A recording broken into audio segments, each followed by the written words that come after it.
Hi everyone, before we go into the podcast, I just wanted to say thank you so much for listening to this podcast. I'm super grateful for your continued loyalty and support.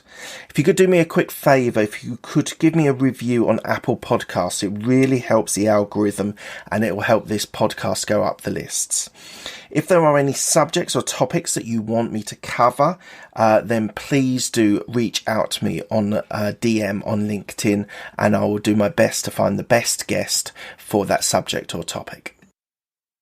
This is the Absolute Business Mindset Podcast, created and hosted by Mark Hayward. This is a podcast that will give you insight into business.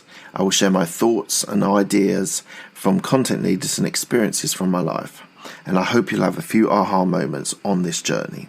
Today I'm going to be talking about mergers and acquisitions. Mergers and acquisitions are a really powerful way of being able to build businesses fast. I'm going to talk you through 3 different types of mergers and acquisitions that have happened in the recent past and why they happened. So they happen all the time, mergers. Some of the most successful ones offer a mixture of both success and failure.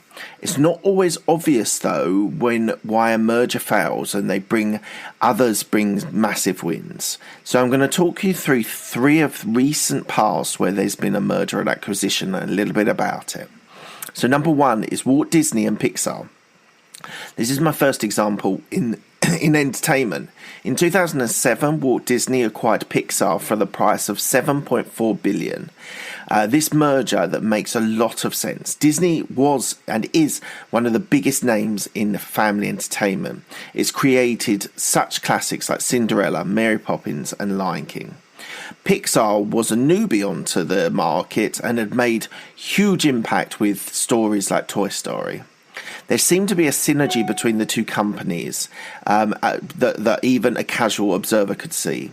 The merger allowed Disney to consolidate its brand with some of the biggest family-friendly films there are.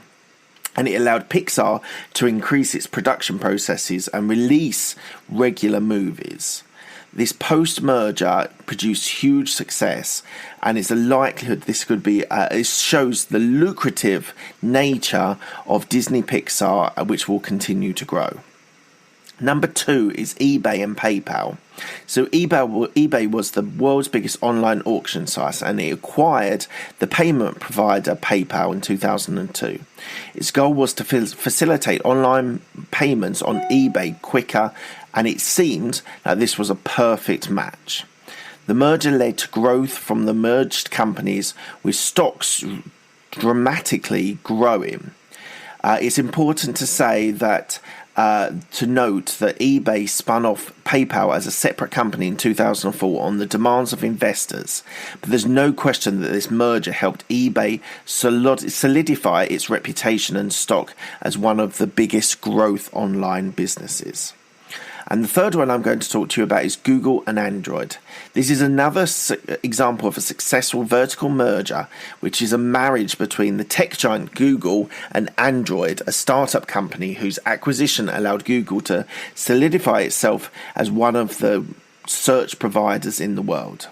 The acquisition happened in 2007 when Google bought Android for a relatively low price of $50 million. Google then spent the next 3 years using Android technology acquired via the merger to build its new operating system for mobile devices. There is no question that the Google-Android merger was a huge success, and in 2008, about 88% of all new mobile phones sold were powered by Android. This has shown a huge market share increasing for Google with this acquisition of Android. So just on mergers and acquisitions, I've given you 3 examples of successful mergers. Now, this can be a hugely lucrative way of being able to build businesses. And you look at some of these successful mergers, it illustrates the factor that it can lead to huge profits, market share, and viability. So do think when you're thinking about businesses. I've given examples of corporate mergers, but there are many ways of being able to buy businesses and acquire businesses to be able to build your growth. So do not think do not ignore the aspect of growing your business fast by mergers and acquisitions. Right, thank you so much for your time. I really appreciate all the downloads and the listens, and I will speak to you all soon.